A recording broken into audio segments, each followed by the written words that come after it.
Side खबरों के लिए सब्सक्राइब करें फ्लेम मीडिया और उसके बाद बेल आइकन को प्रेस करें ताकि सबसे पहले आपको मिले एक्सक्लूसिव खबरें।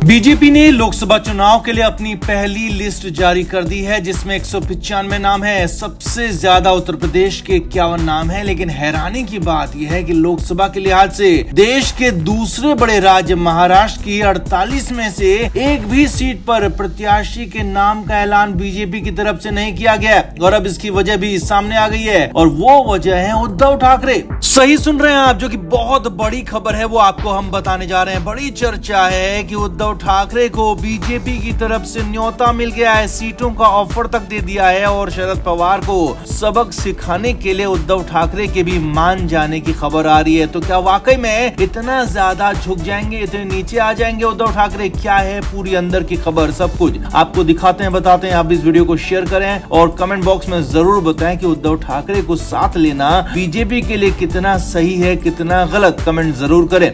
तो महाराष्ट्र में वैसे तो बीजेपी का गठबंधन इस वक्त शिवसेना शिंदे गुट और एनसीपी अजीत पवार गुट के साथ है और माना यह भी जा रहा था कि यही तीनों पार्टियां आपस में गठबंधन करके 48 सीटों पर चुनाव लड़ेंगी और इन तीनों ही पार्टियों में सीट शेयरिंग पर समझौता होगा। खबर यह भी थी कि इन तीनों ही में सीटों को लेकर समझौता हो नहीं पा रहा था, मामला फंस रहा था और इसीलिए महाराष्ट्र में टिकटों के ऐलान में भी देरी हो रही थी। लेकिन अब इससे भी बड़ी खबर आ गई है। सूत्रों के हवाले से सबसे बड़ी खबर यही है कि बीजेपी की तरफ से उद्धव ठाकरे को भी ऑफर दे दिया गया है। जी हाँ, ये बहुत बड़ी खबर आपको बता रहे हैं, जो कि चर्चा लंबे समय से चल रही थी वो अब खबर में तब्दील हो रही है। सूत्रों के मुताबिक उद्धव ठाकरे को भी बीजेपी गठबंधन में आकर साथ चुनाव लड़ने का न्योता दिया गया है और ये खबर सूत्रों के हवाले से आ रही है।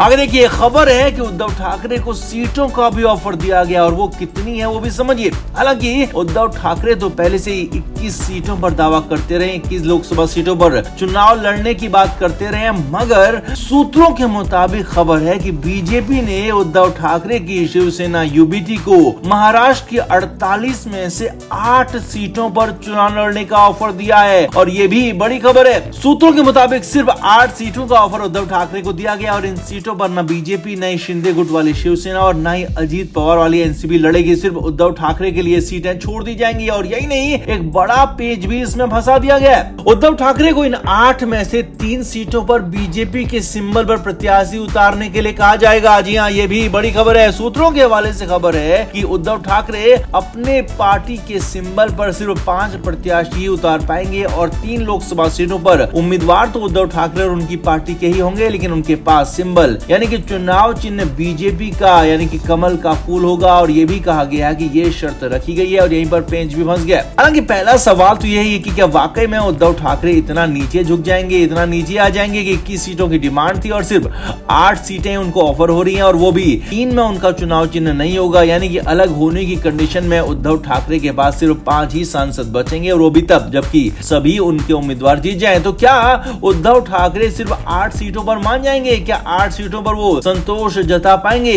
अब खबर ये भी है कि इसी वजह से बातचीत में डिले हो गया। उद्धव ठाकरे बीजेपी के साथ आना तो चाहते हैं, लेकिन खुद आने के साथ साथ मुख्यमंत्री एकनाथ शिंदे का डिमोशन भी चाहते हैं, जो कि बीजेपी फिलहाल किसी भी कीमत पर नहीं चाहती है और इसीलिए महाराष्ट्र में सीटों के नामों पर, प्रत्याशियों के नामों पर ऐलान रुक गया, थम गया। खबर है कि बीजेपी आधी यानी कि 24 सीटों पर खुद चुनाव लड़ना चाहती है और बाकी की बची 24 सीटों पर इन तीनों ही पार्टियों को चुनाव लड़ाना चाहती है, जिसमें सभी को 8-8 सीटों का ऑफर दिया गया है और सूत्रों के मुताबिक यही ऑफर बीजेपी ने उद्धव ठाकरे के साथ साथ एनसीपी अजीत पवार और शिवसेना शिंदे गुट को भी दिया गया है। लेकिन कम सीटें ऑफर होने के चलते शिंदे गुट, अजीत पवार गुट भी अभी तक पूरी तरह से सहमत नहीं हो पा रहा है और उद्धव ठाकरे के आने से ये लोग भी बहुत ज्यादा कंफर्टेबल महसूस नहीं कर रहे हैं और इसीलिए ज्यादा सीटों की डिमांड तो की ही है, साथ ही साथ उद्धव ठाकरे को साथ नहीं लाने की भी डिमांड की है, क्योंकि उद्धव ठाकरे के आने से यहाँ पर एक बार फिर से खिचड़ी बन सकती है। तो कुल मिलाकर महाराष्ट्र में सियासी खिचड़ी लगातार बन रही है, पेंच फंस गया, बहुत जल्द ये सुलझेगा इसके आसार लग नहीं रहे। हालांकि लोकसभा चुनाव का ऐलान बहुत जल्द हो सकता है, बहुत जल्द ही चुनाव की तारीखें आ सकती है और बहुत जल्द इनको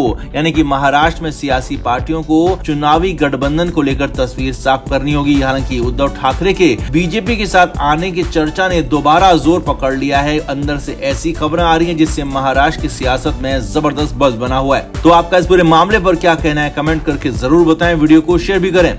फ्लेम मीडिया रिपोर्ट।